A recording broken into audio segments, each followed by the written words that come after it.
In 2013, guests at a downtown Los Angeles hotel turned on their taps, and the water came out dark. Weak pressure. Strange taste. Maintenance went up to the roof to check the tanks. What he found there turned a quiet missing person case into one of the most disturbing mysteries on the internet. Her name was Elisa Lam, 21 years old, a Canadian college student on a solo trip down the West Coast. She wanted sunshine, bookstores, new cities. Instead, she checked into a building with a different kind of history. The Cecil Hotel used to be glamorous. By 2013, it sat on the edge of Skid Row. Cheap rooms, long-term residents, and a past full of deaths and violence. Elisa had been living with bipolar disorder.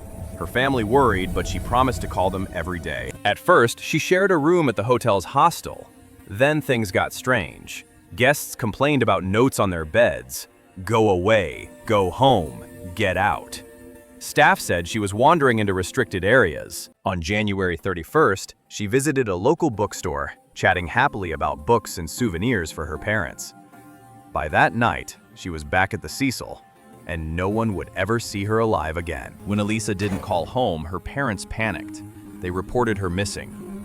Police searched the hotel, hallways, stairwells, even the roof, but found nothing. Then detectives pulled a clip from a security camera, a single elevator on one of the hotel's floors. Elisa steps in, ducks into the corner, presses multiple buttons, peeks into the hallway, jumps back like she's hiding. The elevator doors never close. She steps out, waves her hands in the air as if talking to someone no one else can see, then walks away and disappears from frame.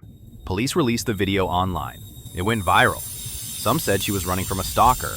Others blamed drugs, ghosts, or the cursed hotel. But nobody could answer the real question.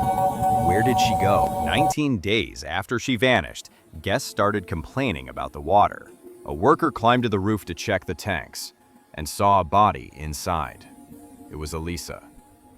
An autopsy ruled it an accidental drowning, with her bipolar disorder listed as a factor. No clear signs of assault. No mystery drug. Online, people were sure she'd been murdered or pulled into something paranormal. Investigators and her family saw a different story.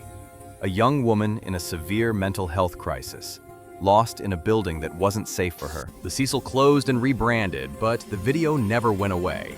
Her worst night kept replaying on YouTube, TikTok, Reddit, turned into entertainment. In the end, there's what we know. A real person with real struggles, alone in a strange city that didn't keep her safe. And there's what we don't.